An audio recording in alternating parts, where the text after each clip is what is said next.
Namaste, dear students. Welcome to PT Education. My name is Gaurav Gandhi and I have come up with another exciting session for all of you. दोस्तों बिल्कुल recent update लाया हूं आत्मनिर्भर China. आत्मनिर्भर India के बारे में तो वी हैव नोन दोस्तों, पीएम मोदी ने कहा था कि अब हमें सेल्फ रिलायंट बनना ज़रूरी है, अपने खुद के ऊपर डिपेंडेंट होना ज़रूरी है, दूसरे कंट्रीज़ पर हम डिपेंडेंट नहीं रह सकते।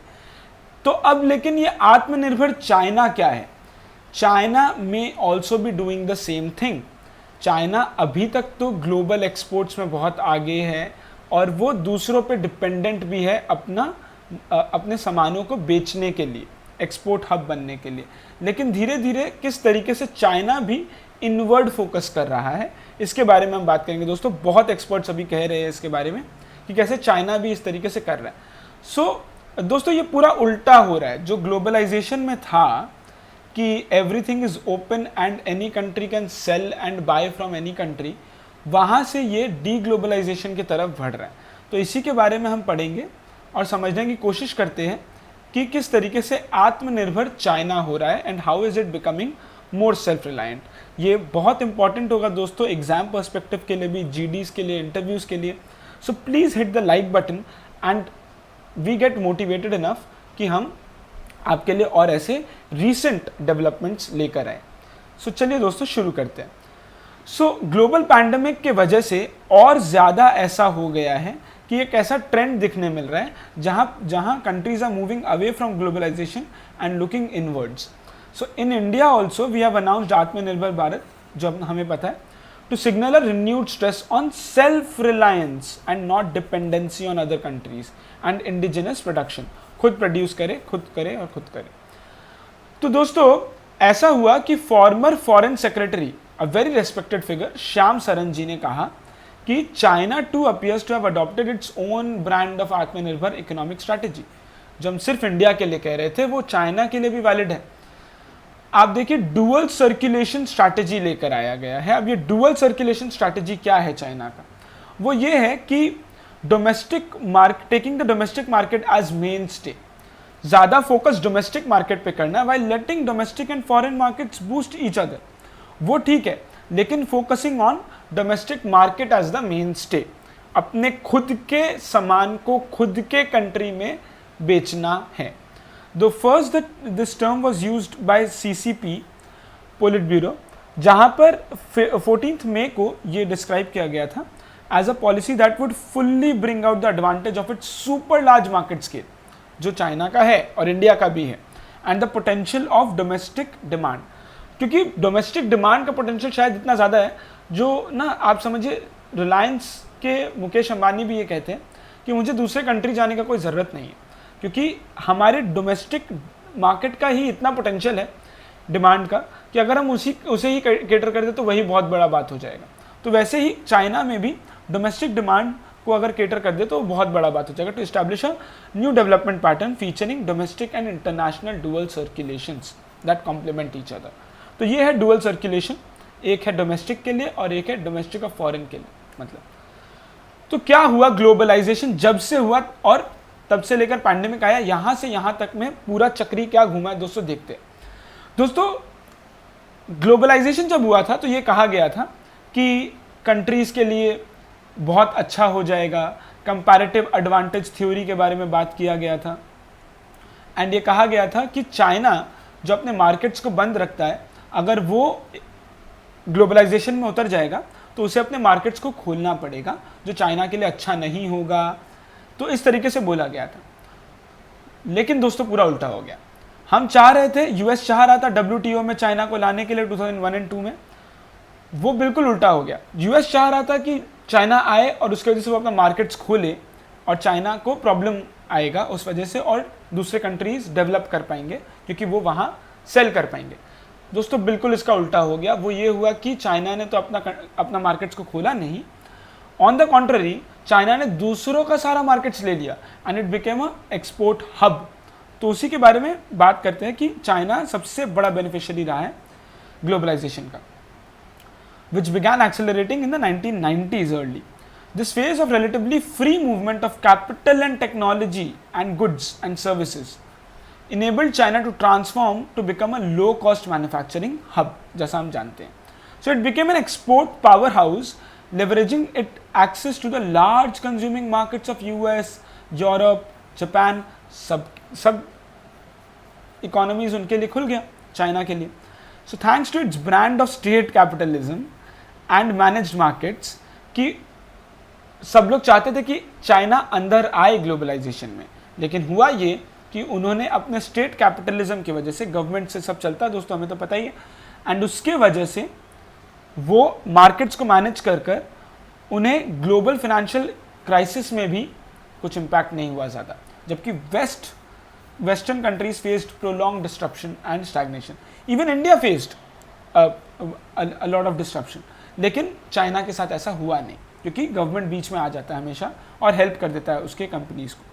तो वेस्टर्न कंसेंसस यही था कि चाइना को बहुत प्रॉब्लम होगा और एक बहुत स्ट्रॉन्ग कंपटीशन मिलेगा अगर ग्लोबलाइजेशन होता है तो, लेकिन ऐसा हुआ नहीं दोस्तों. एंड इसके वजह से अब growing sensitivity over loss of intellectual property हो रहा है, और अब उल्टा हो रहा है. वेस्ट चाहते थे ग्लोबलाइजेशन आए, चाइना फंसे. उल्टा ये हो रहा है कि अब चाइना तो चाहता है ग्लोबलाइजेशन रहे, लेकिन अब वेस्ट नहीं चाहते ग्लोबलाइजेशन रहे, और वो प्रोटेक्शनिस्ट पॉलिसी पे आ रहे हैं और आत्मनिर्भर होना चाह रहे हैं, और ये नहीं चाह रहे कि उनका मार्केट्स ओपन रहे चाइना के लिए. वो हम देख रहे हैं टिकटॉक के साथ क्या हो रहा है, हुआवे के साथ क्या हो रहा है, और किस तरीके से हुआवे को बैन कर दिया जा रहा है टेक्नोलॉजी स्पेस से, एक्सेस नहीं दिया जा रहा है टेक्नोलॉजी कंपोनेंट्स पे. तो और यूएस कितना टैरिफ्स लगा रहा है और कैसे यूएस चाइना ट्रेड वॉर चल रहा है, ये सब हमें पता है दोस्तों. तो during the past couple of years also US China trade war has intensified, और ये कम नहीं होगा दोस्तों. यूरोप और जापान के साथ भी ये हो रहा है, और ये कम नहीं होने वाला any time soon. So globalization to pandemic जैसे ही आया दोस्तों, ये तो और प्रॉब्लम हो गया. It has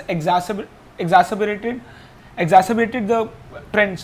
So now how dependent countries have become on China, अब वो बिल्कुल एक्सपोज हो रहा है. और हमें पता है दोस्तों किस तरीके से हमारे API का फुल फॉर्म बताइएगा दोस्तों कमेंट सेक्शन में, किस तरीके से हमारे APIs चाइना से ही इंपोर्ट होते हैं और तब हम अपना मेडिसिन बना पाते हैं.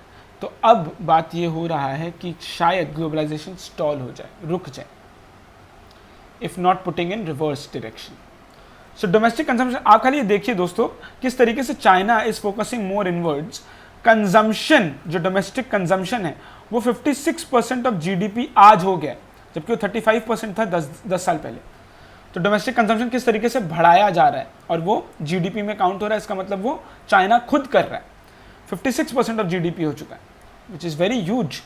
एंड एक्सपोर्ट्स भी अगर आप देखोगे तो किस तरीके से कम हो गया है. पहले 36% था 2007 में, अब 18% हो गया ऑफ GDP. तो इस तरीके से भी वो अपने ऊपर ज़्यादा सेल्फ रिलायंट होने की कोशिश कर रहे हैं चाइना. और US और चाइना के कन्फ्रंटेशन में दोस्तों we know that it is structural. तो अगर आज ट्रंप हट भी जाए और जो बाइडेन आ जाए या जो भी कुछ हो जाए, लेकिन China would therefore have to rely more on domestic drivers of growth, क्योंकि व्हाइट हाउस में चाहे जो भी आए लेकिन चाइना के साथ दुश्मनी अभी भी बरकरार रहेगी. सो इसी और इसमें आप दोस्तों देखिए BRI प्रोजेक्ट जो था, बेल्ट एंड रोड इनिशिएटिव, इसका ही एक और नाम था, वो आप कमेंट सेक्शन में बताइएगा दोस्तों. तो वो जो प्रोजेक्ट था उसमें भी it has barely seen some mention in the last coming months, like last months. And ये बिल्कुल स्टॉल हो गया है दूसरे कंट्रीज़ में, क्योंकि they are not able to repay the loan and asking for grants, all the countries. And China तो बहुत इन्वेस्टमेंट्स कर करके लोगों को लोन देते अपना BRI प्रोजेक्ट को बड़ा कर रहा था. लेकिन अब तो कॉस्ट ओवररन्स हो रहे हैं और डीलेज हो रहे हैं. Now the difficulties faced by BRI में ऑल्सो भी reinforcing that the inward turn कुछ ज़्यादा ही है. सो अब चाइना का 14th 5-year प्लान आएगा दोस्तों, उसके बाद थोड़ा समझ में आएगा कि और क्या आत्मनिर्भर स्ट्रैटेजी है, वो हम देखेंगे. But all in all the shift in economic perspective is apparent across the world. सब इनवर्ड फोकस कर रहे हैं और इंडिया भी अपना आत्मनिर्भर भारत लेकर आया है. The economy will hitherto be selectively open. India like China also benefit from the globalized economy. But India इतना ज़्यादा फेवरेबल नहीं हुआ, फेवरेबल इन्वायरमेंट नहीं बना पाया जितना कि ग्लोबली compete कर सके, और चाइना जितना बना पाया. ग्लोबल फाइनेंशियल क्राइसिस में इंडिया को बहुत इश्यू आया, लेकिन चाइना को इतना नहीं आया, जिसकी वजह से इंडिया का ग्रोथ रेट डिसेलरेट करने लगा. जो हम बहुत ज़्यादा ग्रोथ करते थे वो कम होने लगा, लेकिन चाइना का नहीं हुआ. So the pandemic has added to the slow down now, and it is sure that we won't find many champions in the corridors of war in this unlike globalization जो अब हो रहा है दोस्तों. तो ये था दोस्तों पूरा आत्मनिर्भर चाइना के बारे में, and how is it becoming more self reliant.